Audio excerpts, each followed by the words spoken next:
का लोकसभा चुनाव लड़ाएंगे, वो अब वापस यहाँ पर फिर से नहीं आएंगे। जी।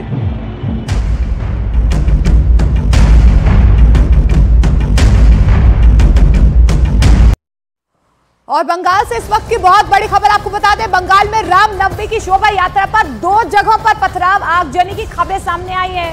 रामनवमी पर बीजेपी ने बंगाल में मुर्शिदाबाद और मेदिनीपुर में हिंसा के आरोप लगाए हैं। बीजेपी ने हिंसा के लिए ममता सरकार को जिम्मेदार बताया है। बीजेपी ने साथ ही वीडियो भी शेयर किए हैं। बीजेपी ने बड़ा दावा किया है कि मुर्शिदाबाद मेदिनीपुर में रामनवमी पर हिंसा हुई है। बीजेपी ने दावा किया है कि मुर्शिदाबाद में आगजनी तोड़फोड़ की गई है। ये आरोप उनकी तरफ से लगाए जा रहे हैं। इलाके में तनाव की खबर भी सामने आ रही है। बीजेपी ने हिंसा को लेकर ममता बनर्जी और बंगाल पुलिस पर जमकर हमला बोला है। बीजेपी ने बंगाल पुलिस पर उपद्रवियों के साथ होने का भी बड़ा आरोप लगाया है। तो बीजेपी ने हिंसा के लिए ममता सरकार को जिम्मेदार ठहराया है। अमित मालविया की तरफ से हिंसा का एक वीडियो भी सामने आया है। तो बड़े दावे और बड़े आरोप बीजेपी की तरफ से। तो इस बीच आपको बता दें कि लगातार जो है यहाँ पर बीजेपी की तरफ से ये आरोप लगाए जा रहे हैं कि कल जो शोभा यात्रा रामनवमी पर निकाली गई थी उसमें जो है पथराव किया गया है, आगजनी की गई है और इसके लिए उन्होंने ममता बनर्जी को और उनकी सरकार को जिम्मेदार ठहराया है। कल पहले चरण का चुनाव है, लेकिन उससे पहले बंगाल में बड़ा सियासी बवाल मचा हुआ है। बीजेपी ने बंगाल में रामनवमी के दिन हिंसा का बड़ा दावा किया है। आरोप है कि ममता बनर्जी के भड़काऊ भाषण से हिंसा भड़की।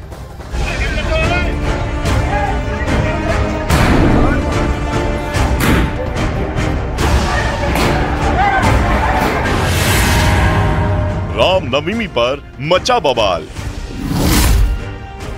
बंगाल में हिंसा का दावा। क्या बंगाल में थी दंगे की साजिश? कहीं आगजनी तो कहीं बवाल, तो कहीं धमाके की आवाज। ये तस्वीरें बीजेपी की तरफ से शेयर की गई हैं। बीजेपी ने बंगाल में हिंसा का दावा किया है। कई जगह आगजनी तोड़फोड़ की बात कही जा रही है। बीजेपी की तरफ से जारी एक वीडियो में आग की लपटें उठती नजर आ रही हैं। फ्रेम में पुलिसकर्मी भी है। इसी बीच एक पुलिसकर्मी वीडियो बना रहे शख्स से उसका मोबाइल छीन लेता है।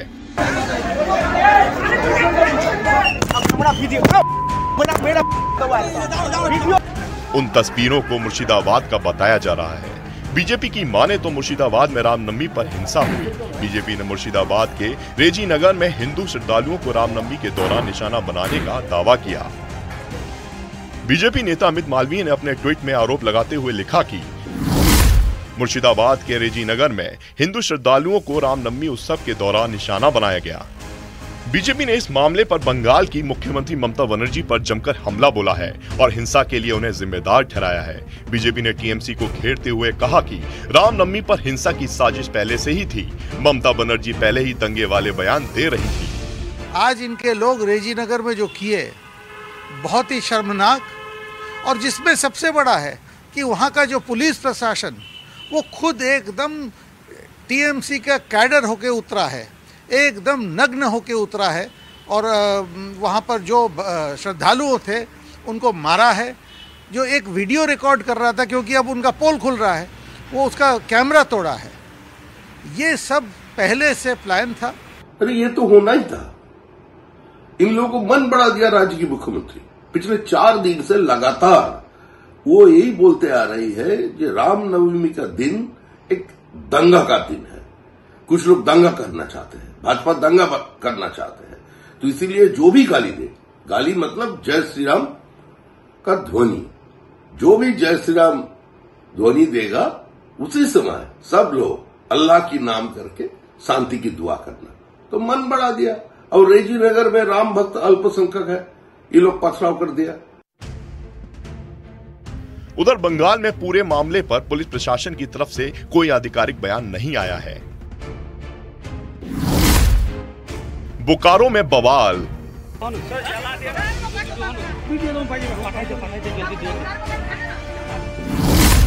रामनवमी जुलूस पर पथराव।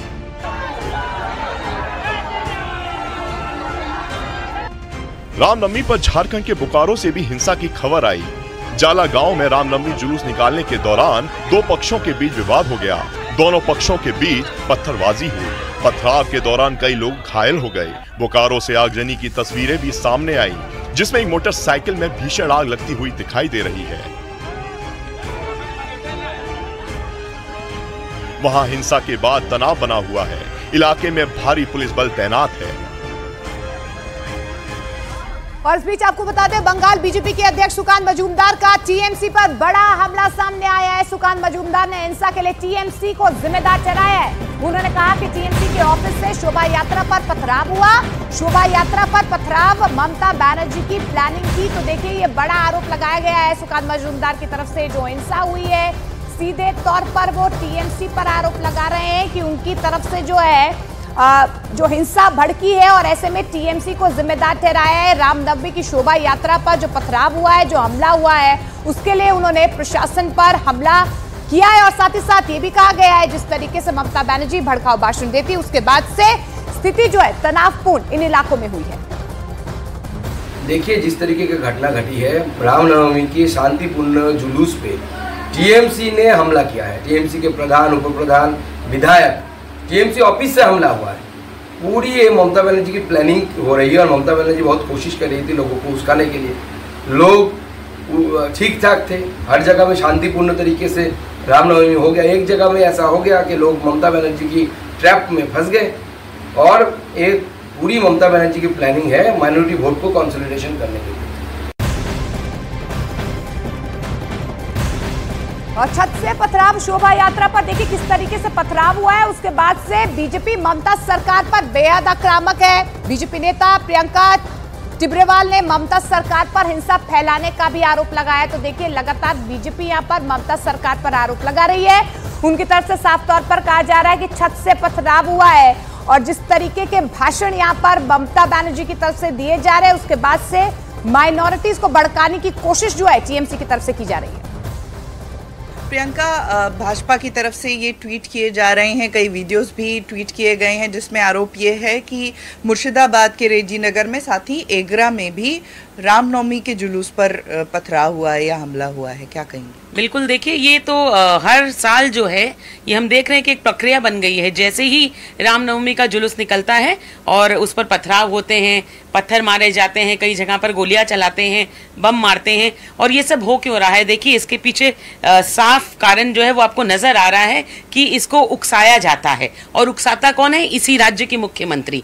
मुख्यमंत्री ने कहा था कि वे आएंगे, आपको भड़काएंगे, मगर आप कुछ मत करिएगा। ये तो उल्टा ही हो गया।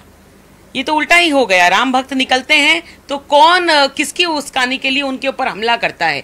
तो आप समझ जाइए कि मुख्यमंत्री साफ शब्दों में क्या कहना चाहती थी कि वे आएंगे, आप तैयार रहिए और उन पर आक्रमण करिए।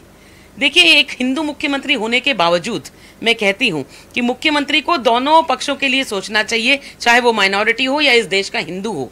मगर वो जो है वो सिर्फ एक तरफा होकर के सोचती हैं। और यही नहीं, अब तो हिंदुओं का यहाँ जीना मुश्किल हो गया है, दुश्वार हो गया है, क्योंकि इस तरह की भाषणबाजी के कारण हम पर बार बार हमला होता है। मैं कहूंगी कि अब कितनी बार कौन जाएगा कोर्ट में? ये चले जाते हैं, कहते हैं शस्त्र पूजन रुकवा दीजिए, कहते हैं अस्त्र पूजन रुकवा दीजिए। इनकी हिम्मत है ये कहने की? मुख्यमंत्री की हिम्मत होती है ये कहने की कि मुहर्रम पर जो है वो आप उनको ताजिए में अस्त्र लेकर के मत निकलने दीजिए, क्योंकि खूनम खून होता है, लोग डर जाएंगे? नहीं। मगर हमारा तो शस्त्र पूजन करना भी इनको नहीं सुहाता। हमने किसी पर हमला नहीं किया, हमने लहूलुहान नहीं किया किसी को, उसके बावजूद हम पर जो है वो इस तरह के आक्रमण होते हैं। तो बीजेपी की तरफ से साफ तौर पर आरोप लगाया जा रहा है कि राम भक्तों पर पथराव हुआ है। आशिका मेरी सहयोगी हमारे साथ जुड़ रही हैं। आशिका, बीजेपी ने आरोपों की जड़ी लगा दी है, वीडियो जारी किए हैं, टीएमसी की तरफ से कोई बयान? मोनिका, टीएमसी की तरफ से न तो कोई बयान आया, ना ही प्रशासन की तरफ से कोई कंफर्मेशन, ना ही पुलिस की तरफ से इस पर कोई कंफर्मेशन आया है। ये आपको बता दूं क्या पूरी घटना है, पुलिस संभवतः इस पर आगे जानकारी देगी। लेकिन बीजेपी की तरफ से जो आरोप लगाए जा रहे हैं वो गंभीर हैं। आरोप ये हैं कि रामनवमी की शोभा यात्रा, उसके ऊपर हमला होता है। फिलहाल पुलिस जांच कर रही है, आगे क्या होता है ये पुलिस ही साफ कर पाएगी। बिल्कुल, और जिस तरीके से आशिका ये वीडियो जारी किए गए हैं, हम प्रमाण तो देख ही पा रहे हैं, लेकिन टीएमसी की चुप्पी क्या इशारे कर रही है? प्रशासन की तरफ से कोई गिरफ्तारी अब तक, कोई हरकत, कोई एक्शन? देखिए फिलहाल 18 लोग घायल भी हुए हैं, ये भी जानकारी मिल रही है, लेकिन क्या टीएमसी की प्रतिक्रिया है अब तक नहीं मिल पाई है। ममता बनर्जी हालांकि लंबे समय से ये कहती रही हैं कि 17 तारीख यानी रामनवमी के दिन दंगा हो सकता है, भाजपा दंगा भड़का सकती है, तो ये आरोप लंबे समय से लगाती रही है, जिस पर बिल्कुल आशिका आपके पास आएंगे, लेकिन शहजाद पुनेवाला इस वक्त प्रेस कॉन्फ्रेंस कर रहे हैं, सीधे आपको की बन चुकी है पहचान। मित्रों, हमें पता है कि कांग्रेस पार्टी का एक लंबा और पुराना चरित्र और डीएनए रहा है। They have a long history, जहां पर उन्होंने दल हित को देश हित के ऊपर और वोट बैंक नीति और अपने वोट बैंक की सुरक्षा को राष्ट्र नीति और राष्ट्रीय सुरक्षा के ऊपर हमेशा रखा है, और लिहाजा राष्ट्र नीति के मुद्दों पर ओछी सियासत और राजनीति करना यह कांग्रेस का चरित्र बन चुका है। और चाहे इसमें आतंकियों की, उग्रवादियों की पैरवी भी क्यों ना करनी पड़े, तो कांग्रेस इससे पीछे नहीं हटती। एक समय ऐसा था कि यूपीए की सरकार ने, मनमोहन सिंह जी की सरकार ने नक्सलियों को, लेफ्ट विंग एक्सट्रीमिज्म को देश की सबसे बड़ी आर्थिक चुनौती, बिगेस्ट इंटरनल सिक्योरिटी थ्रेट कहा था। उस समय पर आपको यह बयान डॉक्टर मनमोहन सिंह जी का याद भी होगा। छत्तीसगढ़ में तो कांग्रेस पार्टी के तमाम जो सर्वोच्च छत्तीसगढ़ के नेता थे, उनको एक आतंकी हमले में नक्सलियों ने मारकर वहां की पूरी कांग्रेस की इकाई को समाप्त कर दिया था। परंतु आज जब वही कांग्रेस पार्टी, जब छत्तीसगढ़ में सुरक्षा बलों को, सिक्योरिटी फोर्सेस को एक बड़ी सफलता प्राप्त होती है और नक्सलिज्म के खिलाफ, आतंकवाद के खिलाफ एक बड़ी चोट हमारी सुरक्षा बल करती है, तब सुरक्षा बलों का स्वागत और सत्कार करने के बदले, उनको सराहने के बदले, कांग्रेस पार्टी आतंकियों को, नक्सलियों को, उग्रवादियों को शहीद कहती है और सेना और सुरक्षा बलों के कार्रवाई पर प्रश्न चिन्ह खड़े करके उनके मनोबल पर कुटाराघात और चोट करती है। Today when we have seen a very important operation that has taken place in Chhattisgarh, where 29 Naxalites, terrorists, were eliminated by the security personnel, and this was indeed a big achievement for the security forces. Instead of coming out and welcoming the security forces, their action, today the Congress party has done what is expected of them, but unthinkable, that they come out and they claim that the Atankwadis, the Ugravadis, the Naxalites are essentially martyrs, and they raise question marks on the bravery of our security forces. मैं आगे बढ़ूं उससे पहले मैं आपको वो बयान सुनाना चाहता हूं। तो देखिए, यहाँ पर शहजाद पुनेवाला की तरफ से लगातार जो है कांग्रेस पर आरोप लगाए जा रहे हैं। कई आरोपों के साथ साथ उन्होंने कई सवाल भी यहाँ पर कांग्रेस पार्टी से पूछे हैं। उनकी तरफ से कहा जा रहा है कि कांग्रेस पार्टी जो है इन तमाम आरोपों पर चुप्पी साधे हुए है, और ऐसे में आप देखिए कि किस तरीके से आरोपों की झड़ी जो बीजेपी की तरफ से लगातार कांग्रेस पर लगाई जा रही है।